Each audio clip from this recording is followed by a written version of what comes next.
Therefore, since we are surrounded by such a great cloud of witnesses, let us throw off everything that hinders and the sin that so easily entangles, and let us run with perseverance the race marked out for us, fixing our eyes on Jesus, the pioneer and perfecter of faith.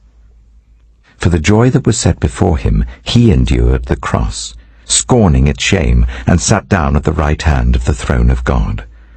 Consider him who endured such opposition from sinners, so that you will not grow weary and lose heart. In your struggle against sin, you have not yet resisted to the point of shedding your blood. And have you completely forgotten this word of encouragement that addresses you as a father addresses his son? It says, "My son, do not make light of the Lord's discipline, and do not lose heart when he rebukes you, because the Lord disciplines the one he loves, and he chastens everyone he accepts as his son." Endure hardship as discipline. God is treating you as his children. For what children are not disciplined by their father? If you are not disciplined, and everyone undergoes discipline, then you are not legitimate, not true sons and daughters at all. Moreover, we have all had human fathers who disciplined us, and we respected them for it. How much more should we submit to the Father of spirits and live? They disciplined us for a little while as they thought best, but God disciplines us for our good, in order that we may share in his holiness. No discipline seems pleasant at the time, but painful. Later on, however, it produces a harvest of righteousness and peace for those who have been trained by it. Therefore, strengthen your feeble arms and weak knees. Make level paths for your feet, so that the lame may not be disabled, but rather healed. Make every effort to live in peace with everyone and to be holy. Without holiness no one will see the Lord. See to it that no one falls short of the grace of God, and that no bitter root grows up to cause trouble and defile many. See that no one is sexually immoral, or is godless like Esau, who for a single meal sold his inheritance rights as the oldest son.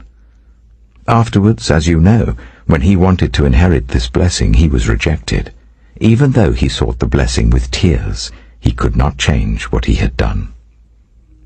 You have not come to a mountain that can be touched and that is burning with fire, to darkness, gloom, and storm, to a trumpet blast, or to such a voice speaking words that those who heard it begged that no further word be spoken to them, because they could not bear what was commanded. If even an animal touches the mountain, it must be stoned to death. The sight was so terrifying that Moses said, "I am trembling with fear." But you have come to Mount Zion, to the city of the living God, the heavenly Jerusalem. You have come to thousands upon thousands of angels in joyful assembly, to the church of the firstborn, whose names are written in heaven. You have come to God, the judge of all, to the spirits of the righteous made perfect, to Jesus, the mediator of a new covenant, and to the sprinkled blood that speaks a better word than the blood of Abel. See to it that you do not refuse him who speaks. If they did not escape when they refused him, who warned them on earth, how much less will we, if we turn away from him who warns us from heaven? At that time his voice shook the earth, but now he has promised, "Once more I will shake not only the earth, but also the heavens." The words, "once more," indicate the removing of what can be shaken, that is, created things, so that what cannot be shaken may remain. Therefore, since we are receiving a kingdom that cannot be shaken, let us be thankful, and so worship God acceptably with reverence and awe, for our God is a consuming fire.